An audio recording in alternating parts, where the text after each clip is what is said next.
നമസ്കാരം, എല്ലാവർക്കും പ്രവാസി മലയാളിയിലേക്ക് സ്വാഗതം. രണ്ട് മലയാളികളുടെ ജീവനെടുത്ത് ദുബായ് അൽ കരാമയിൽ ഗ്യാസ് സിലിണ്ടർ പൊട്ടിത്തെറിച്ചുണ്ടായ അപകടം പ്രവാസികളാരും മറന്നു കാണാനിടയില്ല. അപകടം നടന്ന് ഒരു മാസം കഴിയുമ്പോൾ ഒരു മലയാളി കൂടി മരണപ്പെട്ട വാർത്ത പുറത്തുവരികയാണ്. 26-കാരനായ തലശ്ശേരി പുന്നോൽ സ്വദേശി നഹീൽ നിസാറാണ് മരിച്ചത്. അപകടത്തിൽ മരിച്ച മലയാളികളുടെ എണ്ണം ഇതോടെ 3 നഹീൽ നിസാർ ദമാക് ഹോൾഡിംഗ് ജീവനക്കാരനാണ്.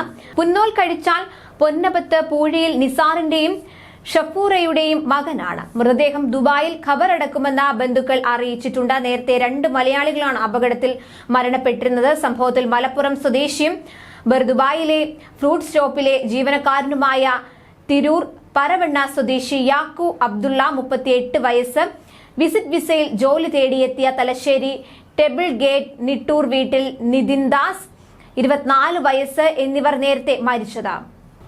അപകടത്തിൽ കാണാതായവരെ തിരയുമ്പോഴാണ് യാക്കൂബ് അബ്ദുള്ളയുടെ മൃതദേഹം കണ്ടെത്തിയത്. ദുബായ് ആശുപത്രിയിൽ ചികിത്സയിലിരിക്കെയാണ് നിതിൻ ദാസ് മരിച്ചത്.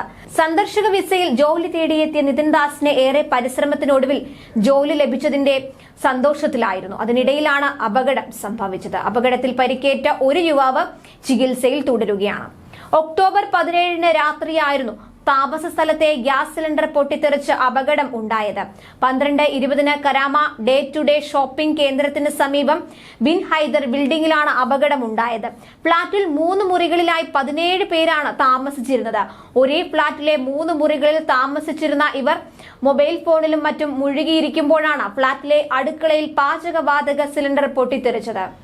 രാത്രി ഭക്ഷണം കഴിഞ്ഞ് ഉറങ്ങാൻ കിടക്കുന്നതിനിടെയാണ് പൊട്ടിത്തെറി ഉണ്ടായത്. ശബ്ദം കേട്ട മുറിയിൽ നിന്ന് പുറത്തിറങ്ങിയവരെ ഉൾപ്പെടെ തീനാളങ്ങൾ പാഞ്ഞെത്തി തെറിപ്പിച്ചു. 2 പേർ ബാത്റൂമുകളിലായിരുന്നു. ഇവർക്ക് ഗുരുതര പരിക്കേറ്റിട്ടുണ്ട്.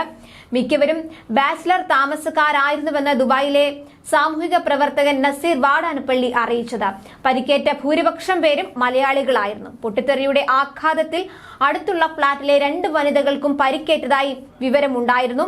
സംഭവത്തെക്കുറിച്ച് പോലീസ് അന്വേഷണം പുരോഗമിക്കുകയാണ്. അതേസമയം ദുബായിലുണ്ടാകുന്ന അപകടങ്ങളിൽ മലയാളികളുടെ ജീവൻ നഷ്ടമാകുന്ന സംഭവങ്ങൾ കൂടി വരികയാണ്.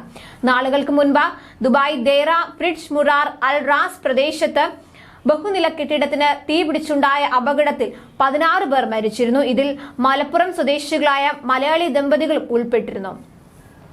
ഇവർക്ക് പുറമെ 2 തമിഴ്നാട് സ്വദേശികളും മരിച്ചിരുന്നു. 5 നില കെട്ടിടത്തിന്റെ 4ാമത്തെ നിലയിലാണ് തീപിടുത്തമുണ്ടായത്. കൂടുതൽ പ്രവാസി വാർത്തകൾക്കായി ഈ ചാനൽ സബ്സ്ക്രൈബ് ചെയ്യുക.